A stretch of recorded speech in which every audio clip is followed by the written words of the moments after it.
Esta segunda conferencia va a ir de la mano de Federico Melián. Federico es psiquiatra médico, es docente e investigador, cuenta con una larga trayectoria en educación media y en investigación en neuropsicología. Además, lidera el Departamento de Salud Mental de la ANEP y ha sido referente para políticas públicas para fomentar el bienestar emocional en los entornos escolares. En el día de hoy, Federico nos va a estar compartiendo una mirada interdisciplinaria sobre cómo los cambios digitales impactan en el aprendizaje de las infancias y de los adolescentes, desde la neuroeducación para diseñar experiencias pedagógicas más inclusivas, más motivantes y emocionalmente significativas. Muchas gracias, Federico, y bienvenido. Bueno, muchas gracias, Carla. Gracias a ustedes por estar valientes viniendo un día con tanto frío y en vacaciones, así que yo celebro esto de que podamos compartir y estar juntos porque significa que hay mucha gente comprometida con querer optimizar prácticas docentes y eso siempre es una buena noticia. La idea hoy va a ser conversar un poco acerca de algunas evidencias acerca de cómo aprendemos y también cómo nos vinculamos desde la educación con actores nuevos o no tan nuevos, referidos a la tecnología y cómo esto incide en el aprendizaje. Aprendimos mucho también con Andrea y siempre es muy motivante conocer acerca del cerebro y cómo el cerebro aprende. Por ahí la presentación inicia y por título tiene Neurociencia y tecnología en la educación hacia un aprendizaje inteligente y socioemocional. Un montón de palabras que lo hacen muy desafiante y otorgan complejidad con referencia a lo que estamos hablando. Un poco la idea va a ser transitar en estos objetivos, intentar conectar los hallazgos de la neurociencia con las prácticas pedagógicas, analizar influencia de la tecnología en la atención y la memoria, tratar de reflexionar en conjunto, y esto si bien es una presentación que tiene como este corte muy expositivo, tradicional, tengan total iniciativa para interrumpir y mostrar también sus inquietudes y sus comentarios. Y bueno, también la idea va a ser un poco invitar a diseñar, a reflexionar acerca de entornos educativos basados en la evidencia. Empezamos por esto de dónde estamos posicionados hoy en día y sabemos que nos atraviesa históricamente una transformación, una revolución tecnológica que hace que hoy en día estemos en medio de complejidades que muchas veces son difíciles de entender y de darnos el tiempo como para reflexionar. Pero cuando pensamos en la transformación digital, esta plantea desafíos que son bien importantes, pero también oportunidades para la enseñanza, para la educación. Y necesita integrar enfoques que tienen que ver con la alfabetización digital, con el pensamiento crítico y con la dimensión afectiva del aprendizaje. Y acá va a ser como esta primera palabra clave, o estas primeras palabras claves que centrarán la presentación. Empezar a contemplar aspectos que tienen que ver con lo afectivo, con las emociones.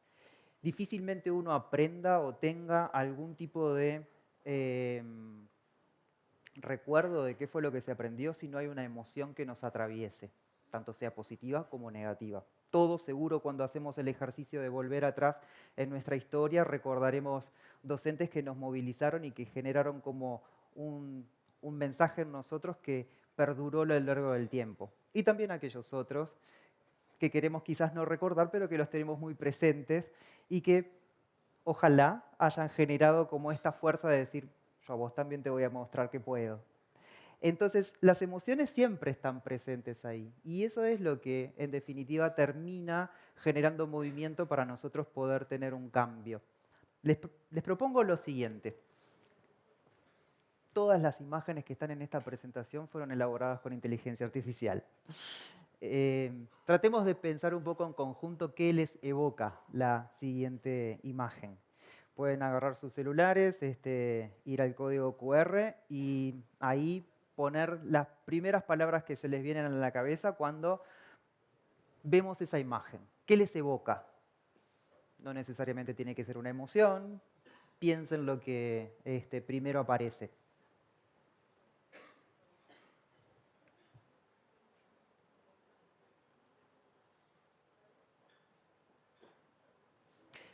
Si les es difícil llegar al código, les paso un número que es para referirlos al Mentimeter, que es 4460.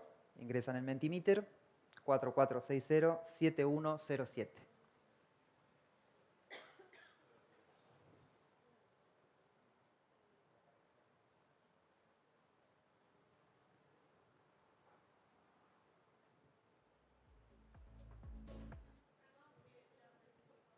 ...4460-7107.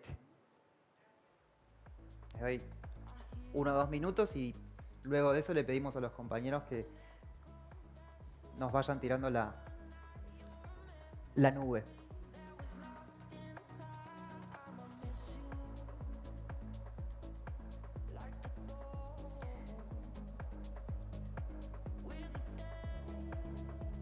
Ya tenemos 73 participantes, 36. Eso, genial. Por ahí aparecen un montón de palabras. Y quizás las que más se repiten tienen que ver con futuro. Futuro, aprendizaje, innovación, realidad virtual. Por ahí me quedé colgado cuando se venía elaborando porque si bien no es una de las que más se repite, una era miedo. Siéntanse libres, pueden poner lo que quieran. Si bien tienen un psiquiatra delante, nadie va a analizar nada. Pero el miedo apareció también por ahí. El vicio, el dominio, la manipulación. Es decir, empiezan a aparecer cosas como esperanzadoras cuando uno empieza a tener como la mirada hacia adelante y hacia el futuro. También empiezan a aparecer en nosotros temores. Temores y resistencias y en ocasiones también como la duda acerca de qué es lo que viene, en qué es lo que estamos inmersos y quizás a veces no tenemos el tiempo para poder reflexionar. Pero es bien interesante cómo a cada uno de nosotros nos va evocando cosas distintas, lo que en realidad no está construido desde la creación individual, sino desde un algoritmo. ¿Cómo influyen los cambios culturales derivados de la expansión de las tecnologías digitales en los procesos de aprendizaje durante la enseñanza durante la niñez y la adolescencia?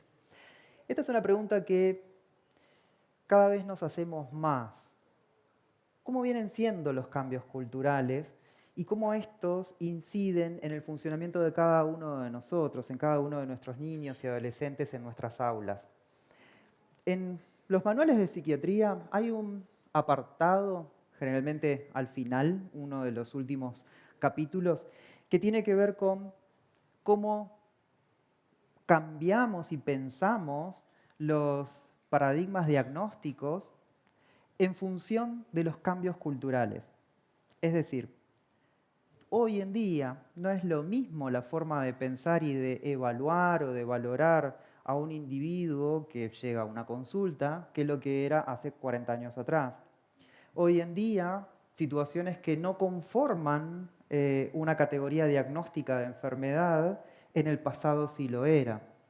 Entonces, nosotros vamos atravesando momentos históricos que también nos provocan desafío para pensarnos en qué es patología y qué no es patología, dónde está la normalidad. Esto, en estos tiempos de innovación, de tecnología y de revolución tecnológica, es mucho más rápido y en ocasiones no tenemos el tiempo para poder reflexionarlo. Pero instancias como esta son importantes para poder darnos el tiempo a cuestionar nuestras prácticas, a cuestionar cuánto de lo que venimos repitiendo está bien y cuánto es deseable cambiar. ¿De dónde partimos?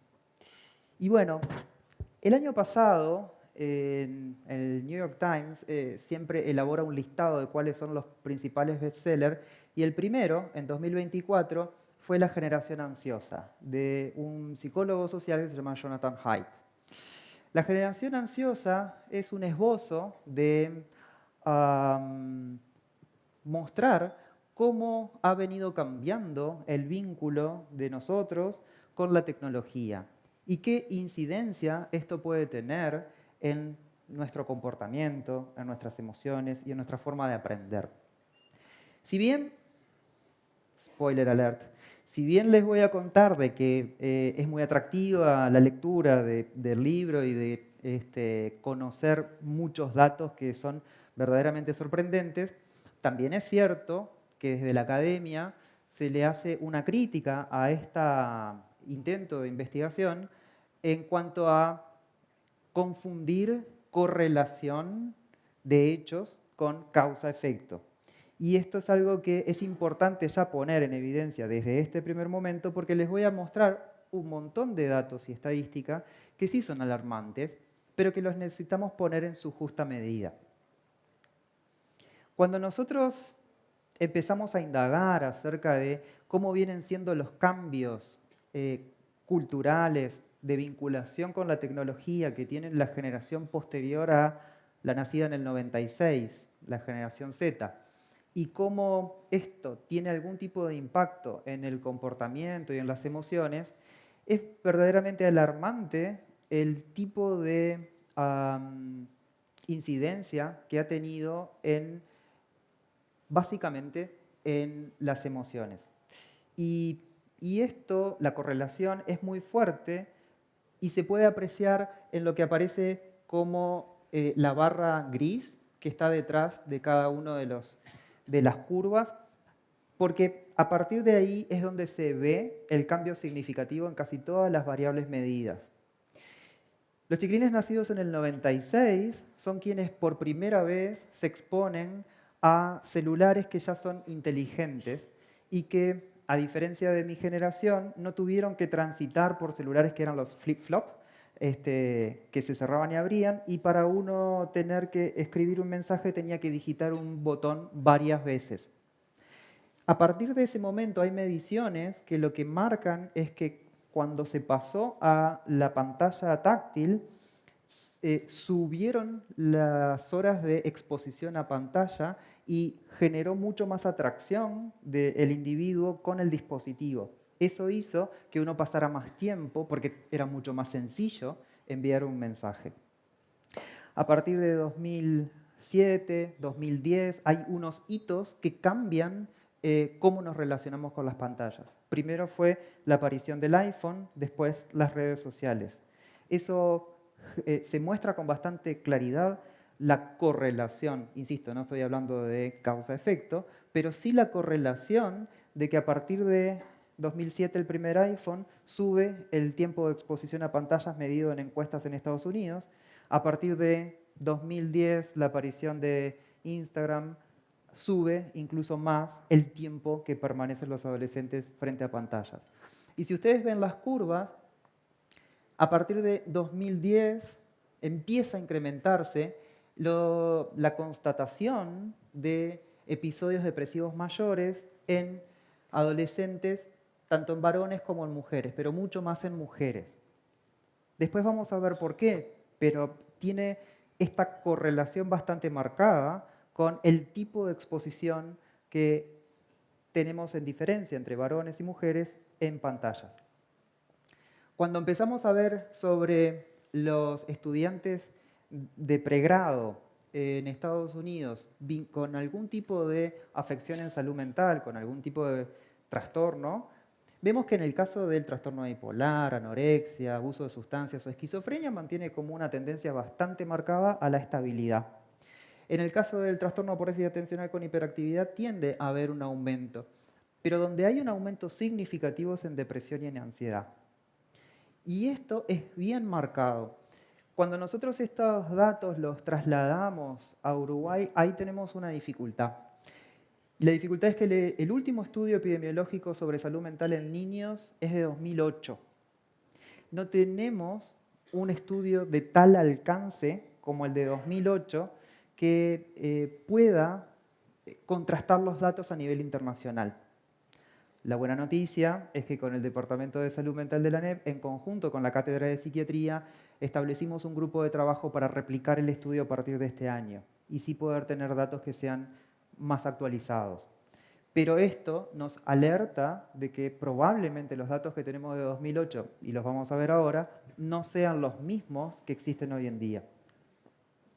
Cuando vemos la prevalencia de la ansiedad y los diferentes grupos etarios, estos datos son de 2024. En Estados Unidos se hace una encuesta nacional anual que es bastante grande en su alcance y muestra los distintos grupos etarios. Y ahí en el caso de la mayoría de los grupos no tiene un aumento significativo, en el caso de los 35 o 49 y los mayores de 50, pero aumenta mucho en la generación Z de 18 a 25 y en los universitarios, 26 a 34. Esto también es muy marcado y tiene esta correlación con lo que veíamos antes. Cuando se estudian, por ejemplo, lesiones autoinfligidas y la consulta en emergencia, donde se ve un marcado aumento es mayormente en mujeres. Nosotros, si bien acá en Estados Unidos lo marcan a partir de 2010 y se ve el claro ascenso, en paralelo, nosotros en la clínica de psiquiatría pediátrica ya nos venía alertando que había habido un cambio en la casuística, en el volumen de pacientes que nosotros teníamos, y para 2016 nos planteamos la pertinencia de estudiar por qué era lo que venía pasando, porque nosotros lo veníamos viendo cada vez más en la consulta. Entonces decíamos, bueno, ¿será un sesgo que venimos teniendo nosotros o efectivamente viene aumentando a nivel global?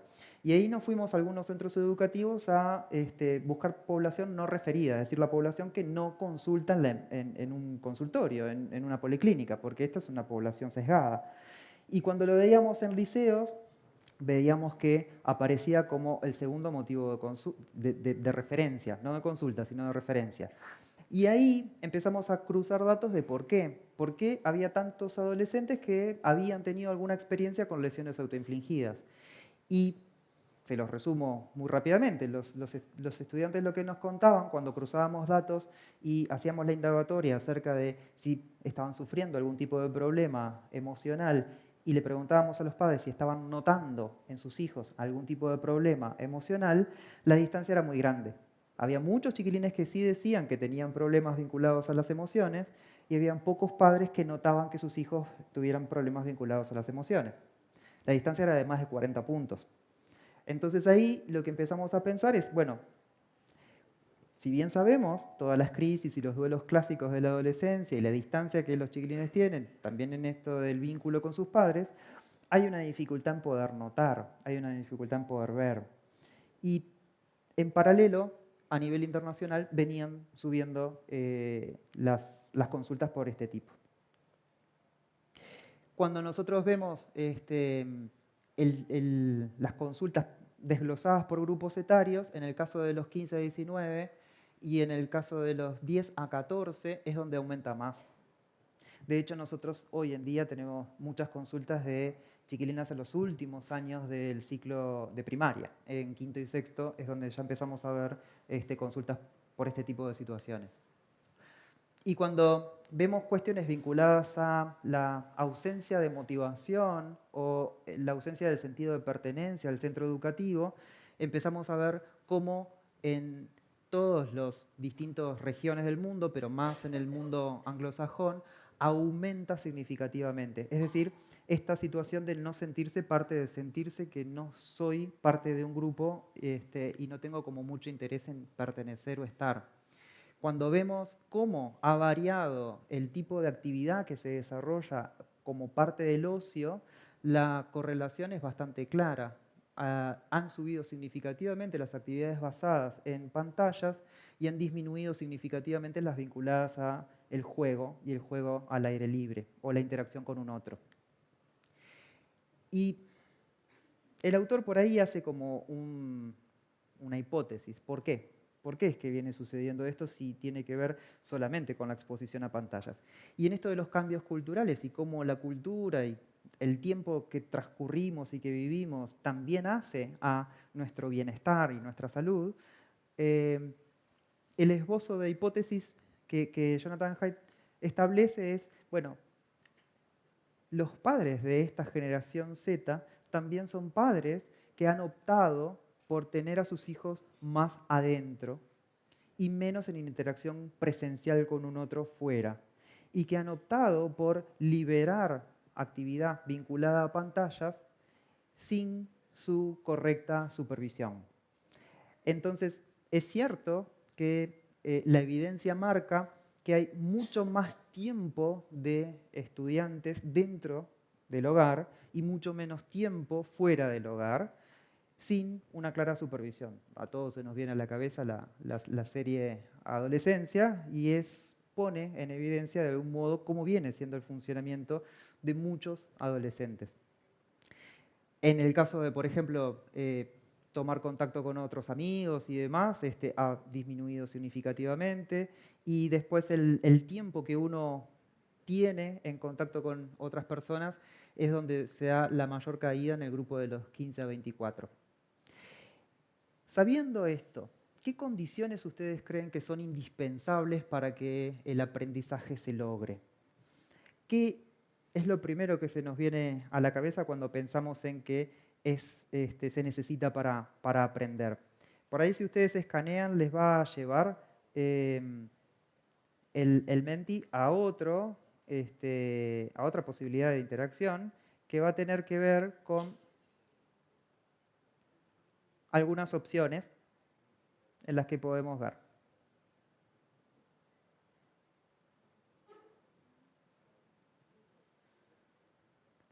El número para esta ya se las paso. 1, 2, 3, 4, 8, 1, 1, 8.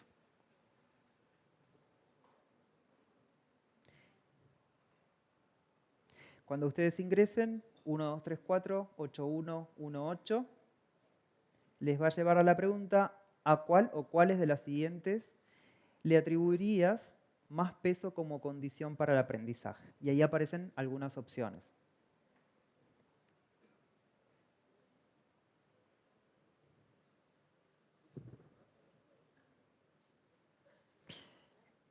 Si pensamos en el contexto social favorable, es decir, que se tiene que dar un contexto social favorable como siendo esa la situación de más peso para que uno pueda aprender, el capital cultural, la estabilidad económica, la motivación intrínseca del estudiante, el clima escolar, la infraestructura del centro o la ausencia de dificultades instrumentales. Instrumentales uno se refiere a la lectoescritura, el cálculo, atención, demás. Está peleado.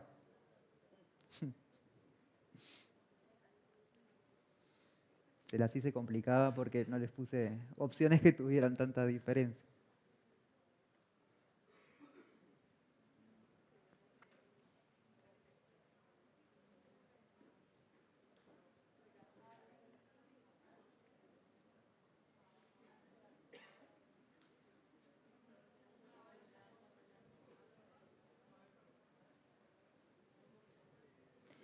Bien, tenemos casi 50 de 75.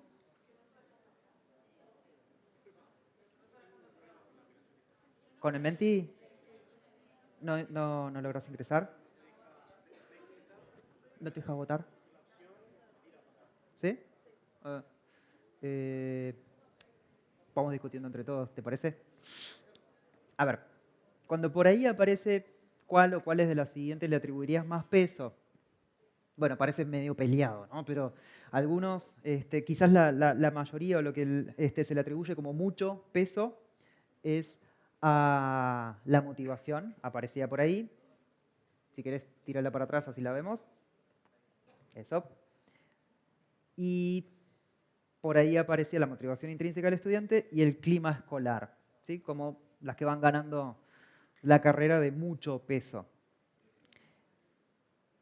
Algunas apreciaciones acerca de qué es lo que nosotros estudiamos cuando cruzamos variables y esas variables pretenden conocer qué tipo de contexto o qué tipo de situación es la que influye en los índices más duros, los que tienen que ver con la deserción, el rezago, la desvinculación y demás. En Uruguay, nosotros en la Clínica de Psiquiatría Pediátrica hicimos un relevamiento de cuáles eran las variables que se estudiaban más y aparecían como alrededor de unos 11.000 estudios vinculados a el contexto socioeconómico y cultural y su relación con, por ejemplo, desvinculación, ¿sí? Pero cuando buscábamos la relación con desvinculación o con rezago con otras variables, como por ejemplo las referidas a aspectos de salud mental, ¿sí? Por ejemplo, presentar un trastorno por déficit atencional, o otras variables que tuvieran que ver más con la salud integral, aparecían alrededor de 1.000, 1.500 estudios. Es decir, en Uruguay ya tenemos un sesgo nosotros cuando queremos saber por qué hay fracaso escolar o por qué hay alguna situación que esté condicionando el aprendizaje. Estudiamos mayormente contexto socioeconómico y cultural. ¿Eso está mal? No, está bien, porque en realidad gran parte de las condiciones para el aprendizaje, gran parte de las condiciones extrínsecas, las que no tienen que ver con uno mismo, están dadas por donde uno nace. Pero no es suficiente. También tenemos que contemplar otras situaciones, otras características que hacen a las condiciones para poder aprender. Porque si no, explicamos todo por la pobreza. Y en verdad es bastante más complejo que eso. Es bastante más complejo que solamente saber de dónde uno sale. Y ya para el 96, 1996, aquellos más veteranos, por suerte acá veo mucha gente joven, pero recordarán la reforma Rama, y Rama establecía, como muy buen sociólogo que era, de que para el capital económico y cultural que condicionaba a el aprendizaje, el de mayor peso no era el económico, era el cultural.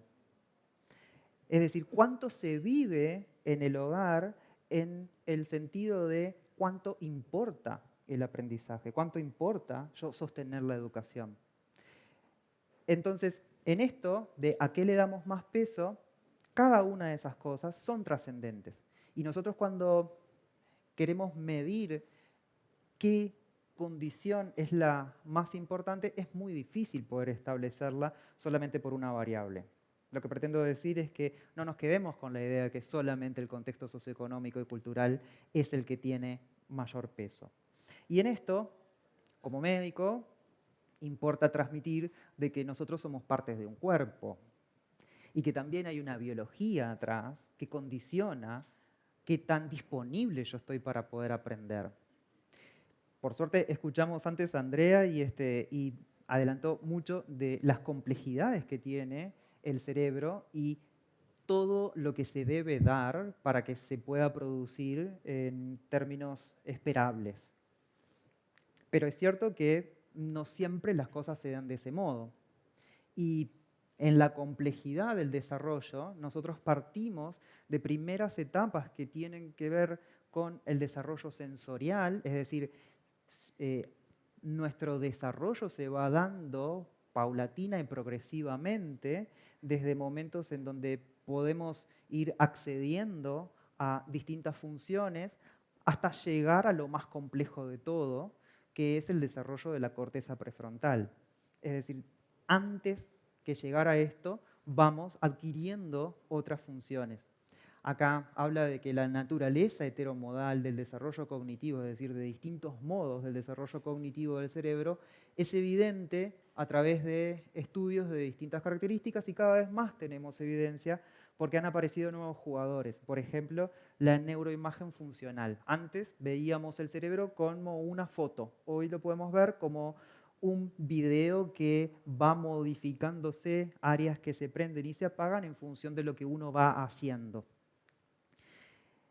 Hablaba Andrea de la plasticidad y por ahí Greenough y Black en el 97 hablan de que la plasticidad, esta posibilidad de moldear el cerebro a lo largo del tiempo y dependiendo de los estímulos que uno tiene, es casi que sinónimo de aprendizaje. Uno no aprende si no tienes las posibilidades de también tener un órgano que puede modificarse en función del contacto con el ambiente. Y yo que parto de la neuropsicología, y la neuropsicología es el interjuego entre el conocer las emociones y conocer el desarrollo cognitivo y cómo se da el cambio biológico, en verdad la palabra clave ahí es epigenética. La epigenética tiene que ver con las posibilidades de modificar aspectos estructurales desde el vínculo y la relación con el ambiente. Algunos románticos dicen que el ambiente hace biología. Los psicoanalistas les gusta hablar en estos términos. Y es cierto, porque sabemos cada vez más y cada vez más tenemos evidencia de que el ambiente modifica la estructura de nuestro sistema nervioso y también lo hace a nivel celular. Entonces, aprendizaje y plasticidad son dos aspectos del mismo fenómeno. Estamos hablando de lo mismo. Hay distintas teorías acerca de esto, pero a mí me importaba hablar de la trascendencia que tiene cómo modificamos nuestro cerebro cuando aprendemos. Y lo hacemos al punto de que en el momento que se está dando un aprendizaje, hay neurotransmisores que están siendo implicados en el proceso. Hay movimientos neuronales que se están dando en el proceso. Entonces, si bien es cierto que necesitamos contemplar aspectos como muy importantes de el lugar de partida de cada uno de nosotros, también es cierto de que dependiendo de la experiencia que tengamos en el aprendizaje y si esa es significativa, va a tener incidencia en nuestra huella celular. Obvio que sabemos que hay distintos estilos de aprendizaje y afortunadamente tenemos mucha evidencia acerca de eso. También como para poder tener distintas modalidades de aproximarnos a los estudiantes. Y allá para el 95 se hablaba de que las complejas formas y condiciones bajo las cuales los estudiantes perciben, procesan y almacenan y recuperan eficaz y eficientemente lo que intentan aprender es lo que se traduce como estilos de aprendizaje. Y en esto de que desde la concepción biológica el cerebro es el órgano del aprendizaje, es muy necesario comprender que cada uno de nosotros tiene distintas modalidades de aprender. Y eso es la expresión fenotípica de cómo el cerebro se manifiesta. Ustedes recordarán que cada uno de nosotros aparece con una carga genética, pero se expresa fenotípicamente, es lo que los demás podemos llegar a ver en distintas características. Los modos de aprender es la expresión fenotípica de cómo el cerebro aprende. A veces uno es más visual, a veces uno es más auditivo, a veces necesita uno aprender a través del movimiento y eso necesita ser contemplado. Pero también es cierto que hay una relación que es indisoluble del aprendizaje y de nuestra biología, no solo con el entorno, sino también con nuestras emociones. ¿Y por qué hablo de emociones y biología como si fueran cosas distintas? Porque en realidad Andrea nos contaba de que también asienta en nuestro cerebro las emociones y cómo nosotros las procesamos. De hecho, hay una teoría, que es la teoría del cerebro triuno de MacLean, que habla de que nosotros como humanos hemos ido evolucionando y nos hemos quedado como con el resabio de cada uno de los cerebros de nuestros antecesores. Desde los reptiles, pasando por los mamíferos, hasta los humanos complejos que somos hoy en día, nos van quedando como esas trazas de cada uno de los cerebros. El cerebro reptiliano, el encargado más de las funciones autonómicas, las automáticas. Si yo tengo un corazón que late, o pulmones que intercambian gas, o posibilidades de llevar adelante funciones digestivas sin pensar, es porque hay un automatismo ahí atrás. Y eso lo heredamos de los reptiles. Es todo lo que los reptiles pueden hacer. En el caso de los mamíferos, empezamos a incluir otro tipo de funciones que tienen que ver más con la interacción con el entorno, las cuestiones más sensoriales, pero también las emociones. Cuando yo pasaba por el primer año de psiquiatría, teníamos unos psicoanalistas que eran nuestros profesores, ya con un espíritu muy filosófico nos preguntaban, ¿los perros tienen mente? Y nosotros decíamos, me la hizo compleja, porque en realidad yo estudio lo que puedo ver. Y lo que puedo ver son más bien los cables. De eso se trata la neurología. Espero que no haya ningún neurólogo en la sala. es estudiar los cables. Nosotros los psiquiatras estudiamos la caja negra, eso de lo que uno no sabe qué es lo que hay allá adentro. La conexión entre estos mundos, entre lo que uno puede ver, nuestra biología, y lo que uno no puede ver, está en un plano distinto que le otorga mayor complejidad. Pero cuando pensamos en cómo fue evolucionando el humano y la inclusión de los mamíferos, ahí aparece esto de, sí, las emociones. En realidad uno puede percibir que un mamífero sufra, sienta, esté alegre o llore, y no solo por dolor. Entonces ahí aparece como otro jugador que tiene que ver con esto, con las emociones. Y ahí a nivel encefálico tiene asiento en algunas estructuras que nosotros las conocemos como la amígdala cerebral o algunas otras que son más bien a nivel medio del cerebro. Pero seguimos evolucionando y ha aparecido la corteza prefrontal, que es la que le pone freno a las emociones. Todo esto nos pasa en el día a día conviviendo estos cerebros en uno.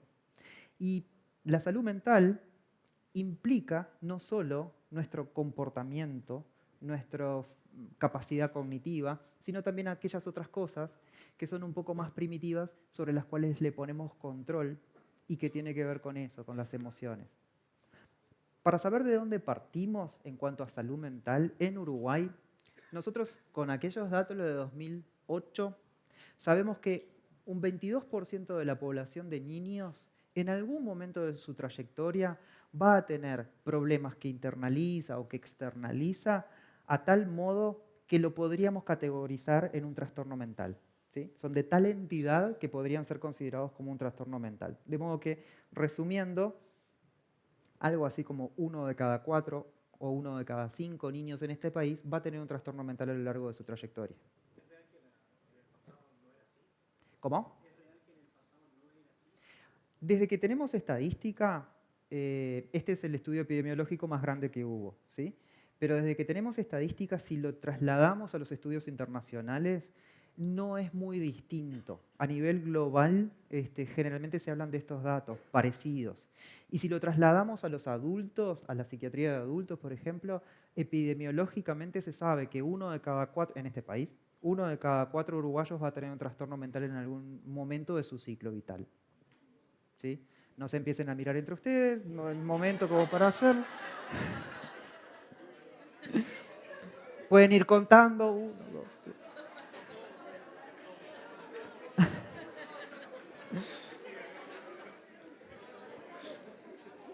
La idea era que fuera controversial, pero no tanto. Pero, a ver, el que nosotros manejemos estos datos muchas veces es como para poder visibilizar situaciones con las que convivimos a diario y muchas veces no nos las planteamos. Nosotros no nos planteamos que el hecho de tener un trastorno de ansiedad sea un quiebre en la salud de una persona, porque convivimos con eso y en algún momento sí es de tal entidad que necesitamos una consulta o que necesitamos el ser acompañados o necesitamos algún tipo de alivio o de apoyo. Pero muchas veces lo naturalizamos y nos es difícil acceder porque lamentablemente todavía está el estigma de que cuando uno va al psiquiatra es por alguna situación de gravedad. No necesariamente es eso. De hecho, la mayoría de los chiquilines que vienen conmigo no tienen trastornos han llegado antes y sencillamente acompañamos. Cuando nosotros en 2008 teníamos referencia acerca de cómo se distribuía esa estadística de 1 de cada 4, 1 de cada 5 chiquilines, los que ganan por encima de todo en esa distribución son los trastornos de ansiedad, ¿sí? Después la depresión está cerca en un 11% de ese 22 de chiquilines que va a presentar algún tipo de trastorno mental. Los trastornos somáticos un 5,2, el trastorno por déficit atencional con hiperactividad un 7,6 y en el caso de los trastornos de la conducta, tanto el oposicionista desafiante como el trastorno de la conducta propiamente dicho, cerca del 6%. ¿Sí? De vuelta, esto a nivel internacional es bastante parecido en las cifras, de modo que no es un dato sorprendente que 1 de cada 4, 1 de cada 5 chiquilines tenga alguna condición que requiera apoyo. Pero ¿por qué traigo estos datos? Porque de vuelta, no se aprende solamente contemplando características de contexto socioeconómico y cultural. Se aprende también cuando es necesario sostener un bienestar, que el bienestar del cual habla la OMS, que es el biopsicosocial, como para uno disponer de salud, incluye la palabra psico también. Y esto es algo importante a considerar. Nosotros sabemos que cuando hablamos en términos generales, aparecen estadísticas acerca de cuestiones vinculadas a dificultades de aprendizaje. Y dificultades de aprendizaje no es solamente leer lento o tener dificultad en ser preciso para leer. Dificultades de aprendizaje es bastante más abarcativo que eso y no necesariamente uno tiene que tener una discapacidad para presentar una dificultad. En ocasiones esto se confunde y se desestima, se llega tarde. Pero lo que nosotros sabemos es que cuanto más temprano se detecte y se derive, mejores son las oportunidades de ese chiquilín a lo largo de su trayectoria educativa. Cuando nosotros correlacionamos dificultades de aprendizaje con alteraciones en salud mental que puedan implicar un trastorno, ahí lo que vemos es una alta comorbilidad. De hecho, en la policlínica de dificultad de inserción en el medio educativo, que es una policlínica en el Pereira Rosell, pero que también se replica en varios otros puntos de Montevideo de Canelones, recibimos chiquilines con dificultades de aprendizaje que son consignadas por la escuela. Por ejemplo, está teniendo una adquisición más lenta de la lectoescritura. Al recibirlos, empezamos a hacer una batería de evaluación que incluye una evaluación psicológica, psicomotriz, fonoaudiológica, psicopedagógica, y luego de eso se ve el perfil de los chiquilines. Como vengo de la educación y de la psiquiatría, mi primer aproximación a la educación fue como docente de inglés. Yo tuve formación en el IPA, en inglés, y siempre me cautivó la cuestión de la lengua. Entonces, para terminar mi formación en psiquiatría, uní dos mundos. Y ahí hicimos una investigación sobre comprensión lectora y el vínculo con alteraciones comportamentales y el aprendizaje. Y cuando veíamos esto, que había una clara correlación, decíamos, bueno, pero qué importante que es el poder profundizar en el estudio y conocer cuánto hay de aquellos chiquilines que aparecen con una dificultad, por ejemplo, lectoescritura, y no es tan evidente si presentan algún otro tipo de alteración o no. Lo que nosotros llegamos a la conclusión es que la gran mayoría de los chiquilines que tienen una dificultad en lectoescritura y aquellos que presentan una dificultad específicamente en la comprensión lectora, la gran mayoría va a tener un trastorno por déficit atencional, comórbido, coexistente. Quizás a bajo ruido, quizás no se note demasiado, pero cuando uno profundiza, conoce que lo presenta. Y de hecho, en el resto vimos que la comorbilidad era la regla. Es decir, la gran mayoría de los chiquilines que presentan una dificultad de aprendizaje, además, presenta algún otro tipo de alteración en salud mental. Cuando nosotros profundizamos y buscamos el TDAH, lo que vemos es que en el 85% de las veces, los chiquilines que presentan un trastorno por déficit atencional no es puro, no aparece solo. Aparece vinculado a ansiedad, alteraciones del comportamiento, a depresión, en el caso de los más grandes, a una aproximación con el consumo. Entonces, lo que esto muestra es que necesitamos... Dale. Sí.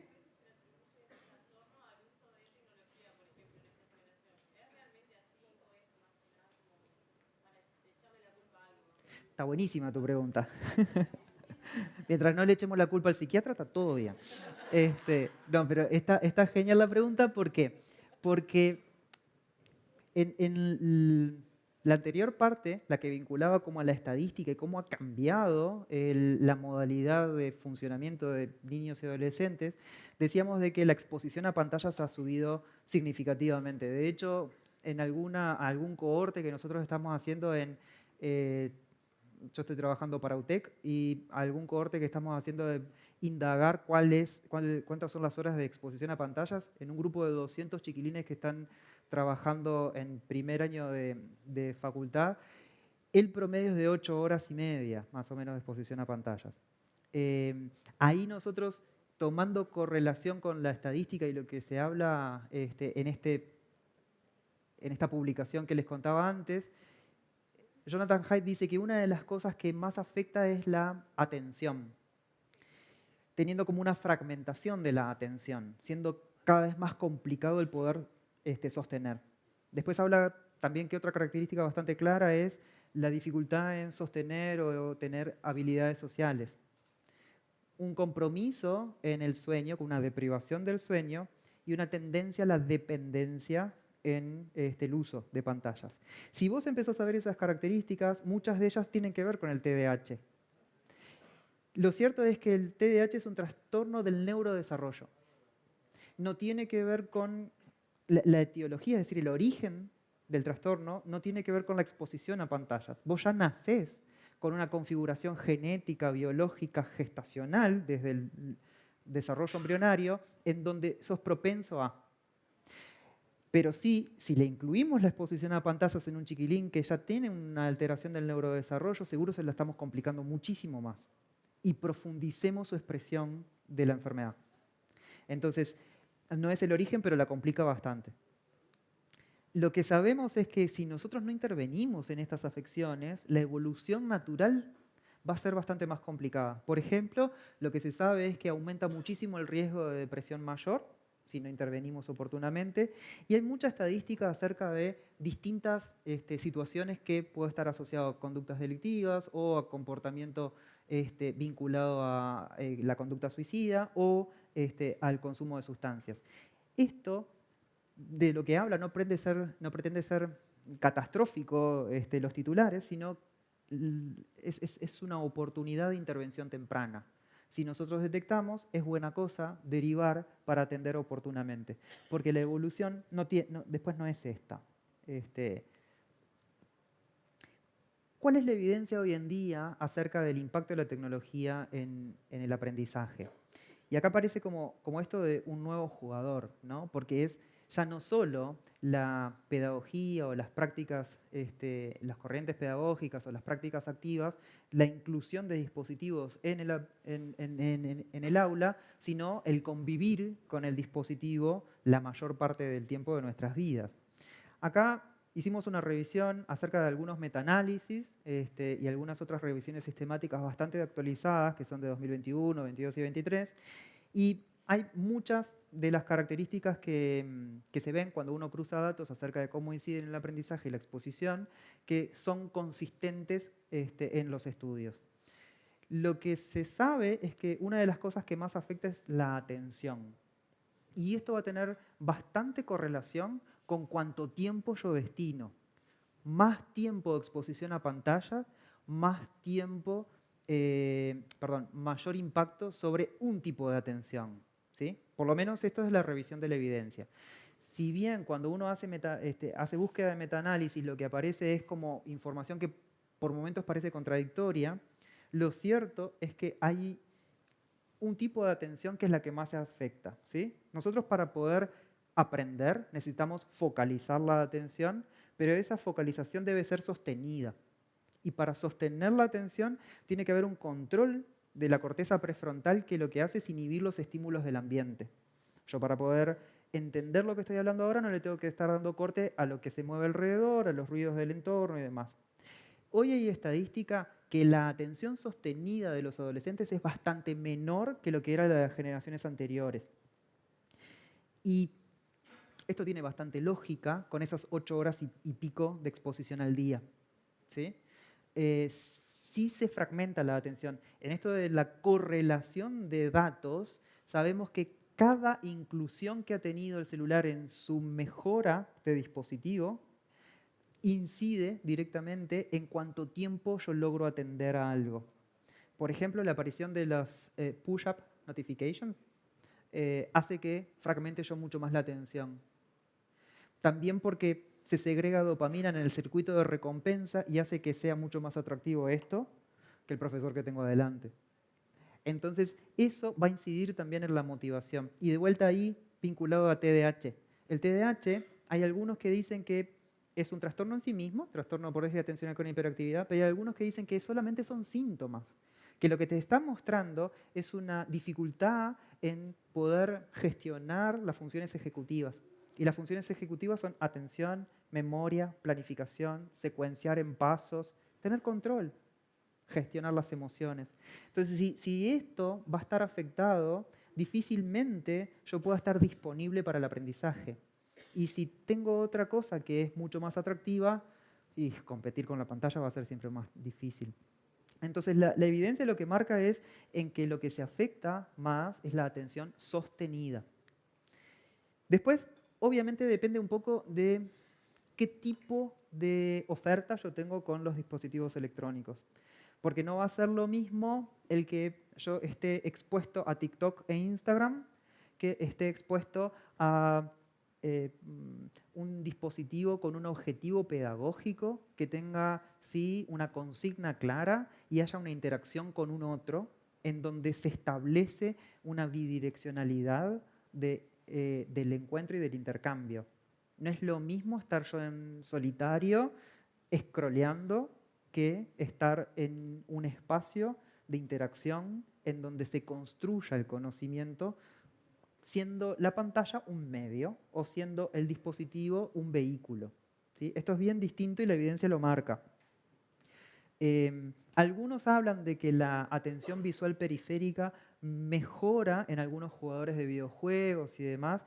Eso de vuelta, es esta cosa como si yo estar en muchas cosas a la vez, que es otro de los tipos, hay 5 tipos de atención, otro de los tipos tiene que ver con el multitasking, con la cosa de yo poder ir pasando de pestaña a pestaña. Sí, yo puedo atender muchas cosas, pero de vuelta no focalizo, y no sostengo. Cuando nosotros vemos en conjunto la evidencia, es cierto que es mixta un poco lo que habla acerca de eso y depende de múltiples factores, pero si nos tenemos que quedar un concepto, el concepto es es lo del poder sostener. Y eso en un cerebro en desarrollo va a tener un impacto estructural. ¿Sí? ¿Por qué? Andrea muy bien decía que es un neuromito el decir de que se juega el partido en los primeros 1000 días, antes se le decía los primeros 1000 días del bebé. En esta cosa de que si no se logró ahí, no se va a lograr más. No, no es cierto. Es cierto que es trascendente, que esos primeros 1000 días son muy importantes para recibir estímulos. Y los mejores estímulos que un bebé puede tener es la cara de la madre, del padre, en interacción con un otro, viéndose. Eso es de lo mejor. Lo mejor de estimulación para un bebé no requiere dinero ni tecnología. No requiere absolutamente más nada que la interacción. Y la interacción y el baño del lenguaje. La posibilidad de escuchar la lengua materna. Eso es lo que va a generar que se prendan áreas cerebrales como ninguna otra cosa lo puede estimular. Esos primeros 1000 días sí son trascendentes, pero no son únicos. Hoy en día, y cada vez se sabe más, hay un nuevo resurgir del cerebro en la adolescencia. Y en la adolescencia ya no solo se habla de plasticidad, sino hay un autor, Stanislas Dehaene, que incluye un concepto que es el de migración neuronal, que es áreas del cerebro empiezan a perder trascendencia y migran a otras áreas del cerebro que cobran relevancia. Pero eso, sí, solo sí, yo expongo de buena manera a ese cerebro y a ese individuo. Si yo sustituyo el tiempo de poder tomar contacto con lectura en papel solo por lectura digital, probablemente vayan a haber áreas que no se van a generar nunca. Porque sencillamente no tuve esa exposición. Es imaginarse como que una mamá no te hable durante tus primeros 1000 días. Difícilmente vayas a tener como ese baño necesario. Entonces, el cerebro en el desarrollo y en la adolescencia tiene un nuevo resurgir. Y eso cada vez más tenemos evidencia de que es trascendente. Y de hecho, esto en mi consulta con los adolescentes siempre tendo a conversarlo, les pregunto, ¿vos sabés hasta cuándo más o menos vos te estás así como madurando? ¿Hasta cuándo te va a ser difícil controlar tus emociones? Muchas veces me dicen, sí, cuando termine la adolescencia, 18, 19. Bueno, en realidad cada vez más sabemos nosotros de que lo que termina configurando a uno en su personalidad, en sus posibilidades de gestionar bien las emociones y demás, no es hasta cerca de los 28, 29. Así que los adolescentes que tenemos acá presentes, bienvenidos porque todavía tienen tiempo para seguir madurando. Nada, después hay efectos que tienen que ver con la memoria y el procesamiento de la información, lo que hablábamos de la fragmentación de la información. Hay un estudio que tuvo bastante revuelo, es una encuesta que tuvo bastante revuelo en los últimos días en las redes y tiene que ver con una encuesta que hizo Microsoft sobre sus propios funcionarios en el uso de la inteligencia artificial. Y algunos tips que tienen que ver con esto, lo que muestran es que usuarios de inteligencia artificial, de ChatGPT era en realidad este estudio, usuarios de ChatGPT que dependen mayor parte del día para elaborar su trabajo en ChatGPT, cuando se les saca la herramienta, sienten que no pueden elaborar y producir lo que antes producían. Les queda empieza a generar una dependencia en esto. Cuando se le pregunta a los profesores qué tipo de trabajo ven en la elaboración de artículos o de cualquier tipo de consigna a través de ChatGPT, una de las palabras que más se repetían era que eran soulless, que le faltaba alma, en esto del lenguaje y cómo era usado. Empieza a generar lo que se llama como una amnesia digital, como la cosa de el ser dependiente de la búsqueda de. Tenemos cada vez más evidencia también de que el volver al papel y tener trabajo en donde uno escriba y lea del papel es distinto para la estimulación de áreas vinculadas a la atención y la memoria y también para la coordinación motora. Después la influencia en el desarrollo cognitivo y académico. Sabemos de que hay dispositivos que colaboran con el poder tener mayor motivación. Pero acá hay una palabra que a mí me importa distinguir cuando hablamos de motivación, y es que la motivación, existen dos grandes vertientes, la motivación intrínseca y la motivación extrínseca. Muchas veces a los docentes se les exige que motiven en sus clases. Y en realidad, por más de que yo sea brillante motivando, solamente voy a cumplir con una partecita, que es lo que yo puedo proveer. Pero si no está presente la parte de la motivación intrínseca, difícilmente se vaya a lograr la conexión y el sostén de la atención de ese chiquilín. Y la motivación intrínseca tiene mucho que ver con la autorregulación, con la capacidad de poder bancar. Bancar la frustración, bancar la adversidad, bancar al profe que me aburre. Eso es necesario. Y es necesario como mensaje también para los adolescentes. De hecho, nosotros tenemos en la consulta de una policlínica adolescente cualquiera que el 50% de los chiquilines, si uno lo pudiera categorizar, aplican como para tener rasgos de personalidad inestables e impulsivos. Y mucho de eso tiene que ver con la baja tolerancia a la frustración. Esa baja tolerancia a la frustración está dada en alguna medida, no voy a decir que es causa, pero en alguna medida también por la exposición a pantallas y el concepto como de inmediatez, del placer inmediato. Aquello que no me es atractivo, lo dejo de lado. Esto, en realidad, es algo que también es importante trabajar y que sobre la mesa esté presente que no todo lo que yo voy a proveer en una clase va a ser atractivo. Y te la tenés que bancar. Porque es importante, porque es trascendente, porque el aprendizaje duele y el esfuerzo es necesario cultivar. Esto resumiendo, la presentación queda obvio y ustedes después la pueden revisar todas las veces que quieran, porque de vuelta se hace la correlación entre variables vinculadas a cada una de las funciones, por ejemplo, ejecutivas y cómo incide la tecnología y esto de cómo el uso inadecuado puede también generar un impacto bastante significativo. Sí sabemos que en cuanto a el vínculo con las emociones, tiene muchas veces una incidencia en mayor ansiedad, en síntomas depresivos, en conducta agresiva o en dificultades de atención. Y ahí la correlación que antes hablábamos, que mostraba Jonathan Haidt, vinculada a ansiedad y depresión, y que yo les decía, bueno, después les cuento por qué, es más en mujeres que en varones, tiene también que ver con la exposición. el hecho de vos estar gran parte del día con TikTok o con Instagram te muestra una realidad que no es cierta. Y te muestra una realidad que distorsiona en un momento en donde vos todavía no podés gestionar bien las emociones y tener la posibilidad de discriminar cuánto de esto es real y cuánto no. De hecho, nosotros cuando en la Policlínica de Psiquiatría le preguntamos a los chiquilines, a chiquilinas que le hacemos seguimiento porque tuvieron lesiones autoinfligidas o alguna situación de riesgo, le preguntamos cuál es el contenido de lo que miran, el algoritmo siempre los tiende a llevar a una cuestión como de sufrimiento, de otros chiquilines que han tenido situaciones parecidas, otras chiquilinas que han tenido ideas parecidas. Entonces esto también hace que vos pierdas esta posibilidad de interactuar con un otro y de aprender del ensayo y error. Por eso es tan trascendente el vínculo con las personas, el estar dentro del centro educativo, el interactuar con aquel que sí me cae bien y aquel que no me cae bien.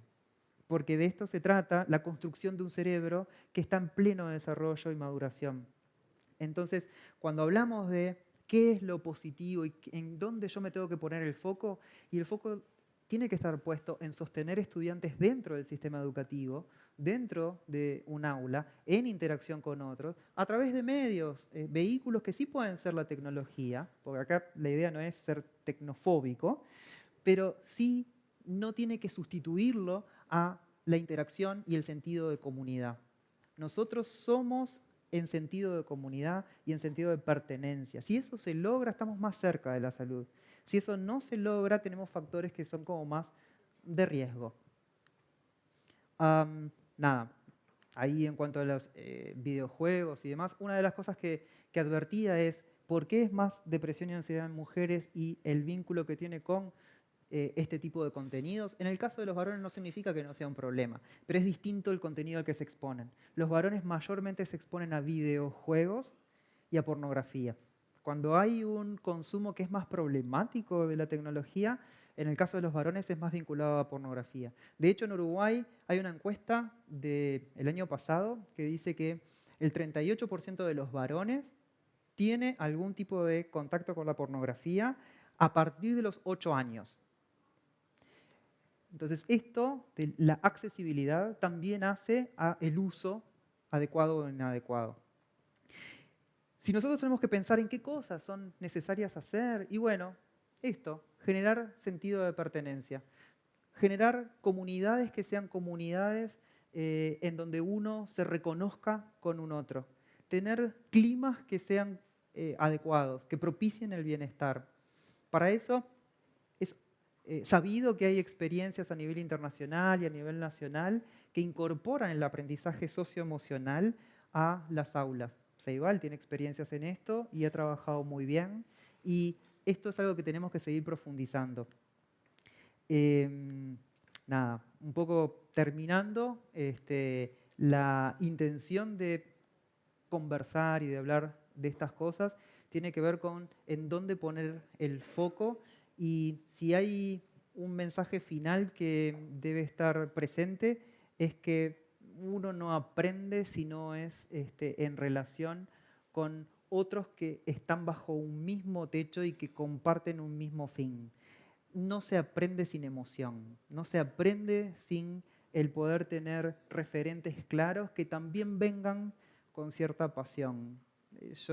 Cada uno de nosotros tiene sus historias y cada uno de nosotros recuerda a sus profesores, y seguro que en cada uno de nosotros generó un cambio positivo aquellos que uno los percibía con pasión.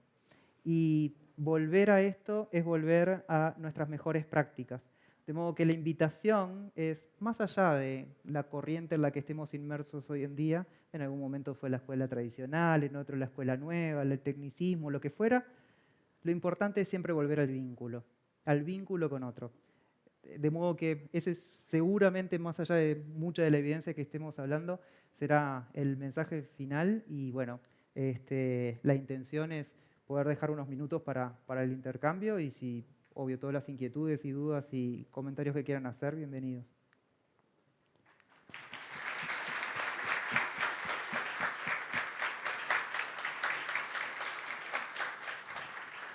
Bueno, Muchas gracias, Federico, por toda la información, un montón de contenido y de evidencia nos compartiste.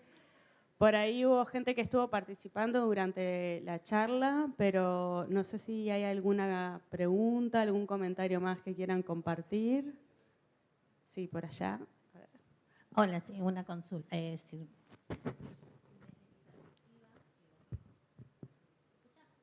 ¿Sabés que no se está escuchando? Capaz que si lo pones más cerca. ¿Ahí? No, creo que está prendido. Ahora. No. Ahora sí.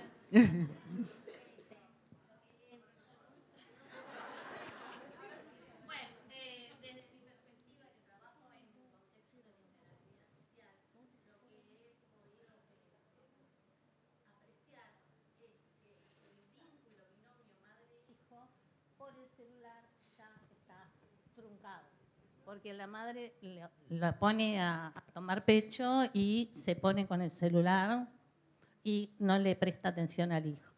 Terminado de amamantarlo, le da el celular para que él siga entretenido y voy a ser muy bruta con esto, ¿no? Ese rol materno y esa necesidad de comunicación interpersonal y única no se está dando. Sí. Era ese aporte. Sí, en esto, con lo que tú decís, con colegas muchas veces hablamos de cuánto tiempo nosotros nos pasamos en la consulta haciendo puericultura, como esta cosa de poder enseñar y promover prácticas saludables. Y en las prácticas saludables, ya hace muchos años, hemos incluido no solo la pregunta de cuánto tiempo, sino qué tiempo es el disponible para la interacción y cuál es la modalidad. Y en la modalidad, la exposición a pantallas aparece muy temprano como sustituto de un otro que está ahí presente con disponibilidad para el intercambio, para el estar. Es increíble la cantidad de tiempo que nosotros llevamos en consulta hablando de cómo se debe dar y pareciera que nos pasemos gran parte del día hablando de eso, de el reducir tiempo de pantallas. Y nos sorprende cuando las caras son como de sorpresa, entonces tengo que menos de 2 horas, menos de 3 horas. Entonces, y no sabes qué increíble que fue cuando vienen al control, no sabes qué increíble que fue que ahora que le saqué tanto tiempo de pantalla, está mucho más tranquilo. Bueno, bien, bienvenido. Esto es como de todos los días para nosotros en la consulta.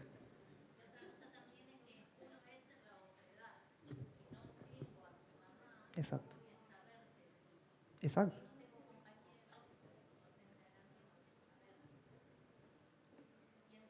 Exacto. Tal cual.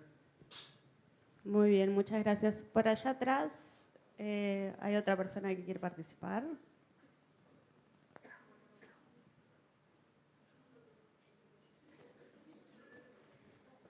Vamos con temas con el micrófono.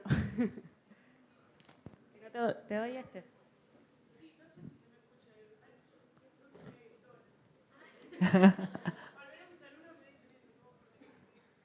Bueno, te escuchan, eso es lo importante.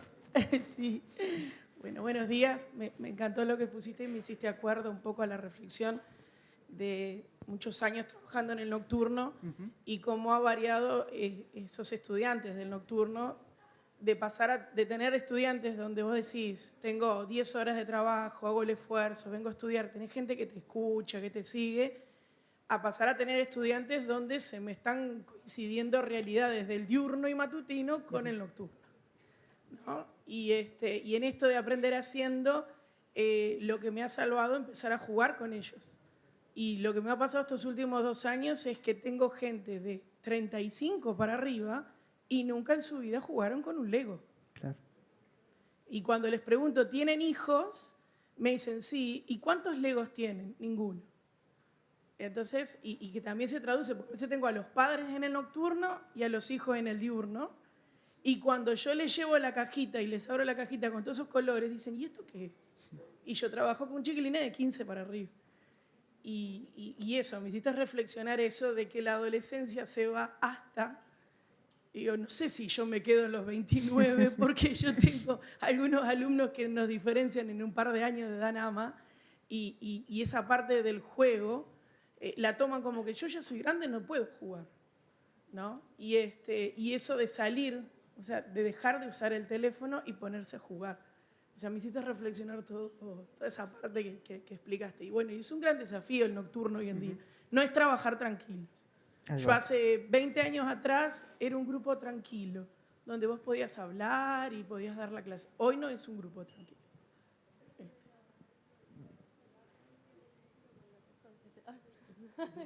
Hola.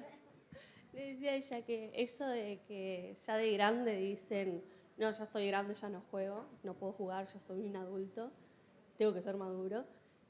También en parte va perdiendo ese vínculo con los hijos, hasta más con los nietos, de esa parte linda del compartir y el de aprender en conjunto, que no solo se da en una institución educativa, sino claramente se da con los pares, con la familia, los compañeros, la comunidad en sí, ¿no?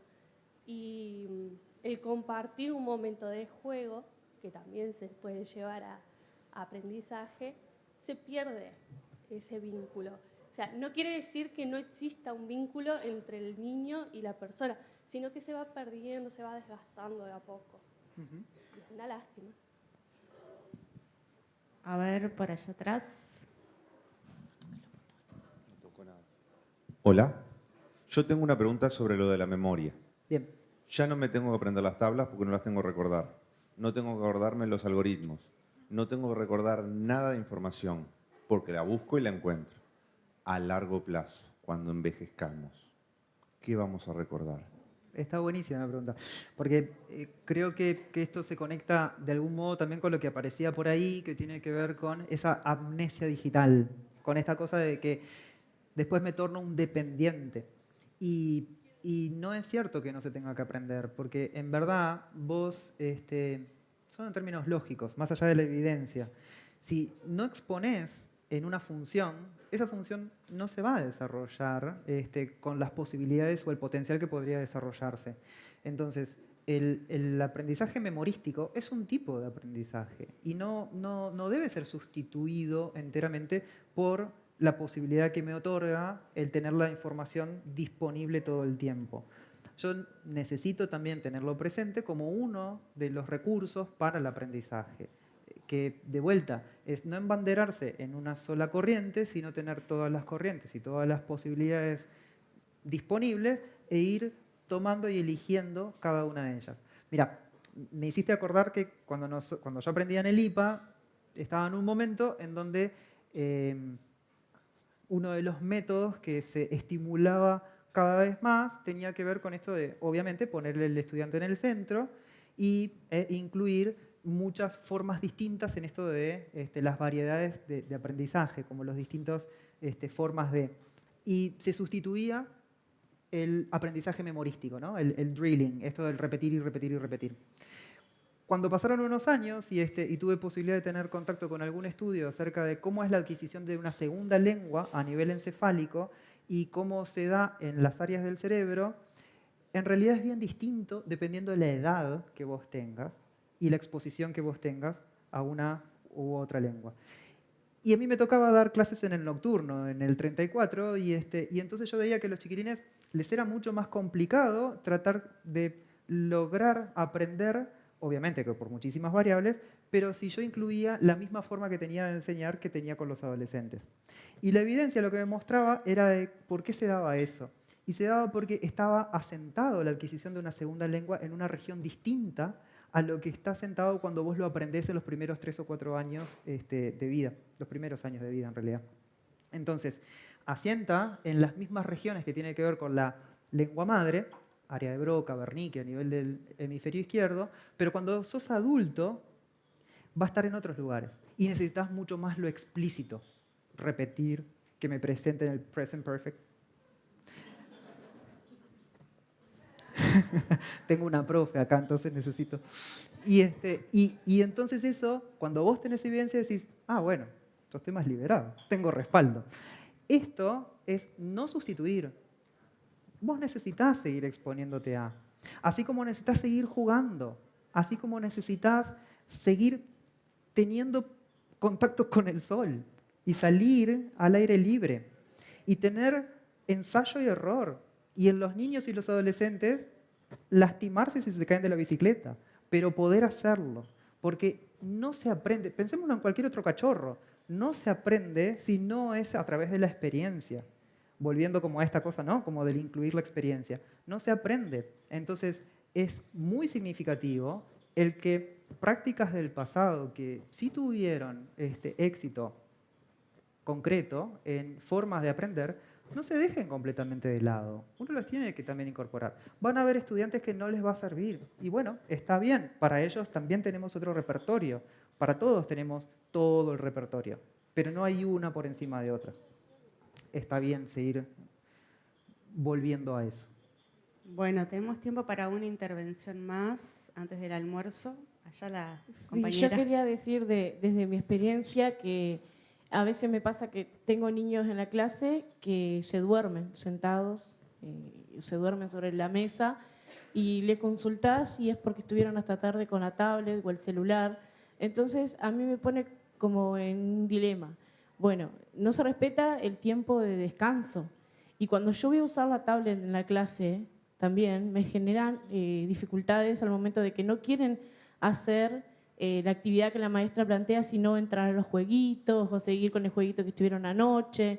Entonces también me genera como eso, o sea, no se respeta el tiempo de descanso, tampoco me genera dificultades para que yo pueda utilizar el recurso como recurso en la clase. Y bueno, era eso, compartir desde la experiencia de que a mí se me genera un conflicto también respecto de usar o no usar la tablet y en qué momento y cómo. Y si sola puedo hacerlo, necesito que alguien más me acompañe para poder estar como llegando al objetivo que yo quiero llegar con la pantalla, en realidad. Yo solo un comentario con relación a eso y me parece que es también como un momento de oportunidad. Nosotros en esto de pensar, ¿no? Como que la educación y las posibilidades de aprendizaje son sí, solo sí, uno se siente parte de. Las posibilidades del centro educativo de abrirse y ser e invitar a la comunidad, generar como instancias que sean de intercambio con familias, me parece trascendente. Más que nada también para poder poner a discusión este tipo de cosas. La deprivación del sueño va a incidir naturalmente en el aprendizaje. Si yo tengo un niño dormido, no va a estar disponible para poder aprender. Y nosotros en la consulta lo vemos todos los días. Todos los días vemos chiquilines que vienen muchas veces con la demanda de un tratamiento para mejorar el sueño. Y nosotros decimos, bueno, pero el primer tratamiento, nosotros siempre hablamos como los tratamientos son higiénicos, dietéticos, farmacológicos, ¿no? Pero yo no puedo llegar al farmacológico si antes no corregís una conducta. Porque si no, en definitiva te estoy dando un tratamiento que seguramente es innecesario si vos haces un gesto de eliminar la exposición previo al ir a dormir y gestionar mejor tus rutinas. Entonces, esto que vos ves en la clase, también yo lo veo en la consulta y es algo sobre lo que tenemos que trabajar y no bajar los brazos con padres, con referentes, con familias. Es importante porque, y volviendo a la memoria, y volviendo a cómo se fija el conocimiento, hay un investigador en Argentina, Golombek, que está también es investigador para el CONICET, que habla de que en los ciclos circadianos y que en realidad el aprendizaje se da y se fija en la memoria en el sueño. Entonces, si vos no dormís, difícilmente esto que lograste, capaz, en el mejor de los casos, atender, pueda luego ser fijado y uno lo recuerde. De vuelta, es todo parte de las complejidades, pero no nos tenemos que quedar solamente con una variable, sino como que todo esto hace a el aprendizaje. Y estaría buenísimo poder generar ambientes abiertos también a la comunidad, en donde comprometa a los padres a entender de que el tiempo que están ahí adentro no va a ser significativo si el tiempo que están en el hogar no cumple con algunas cuestiones de estas que son también muy básicas.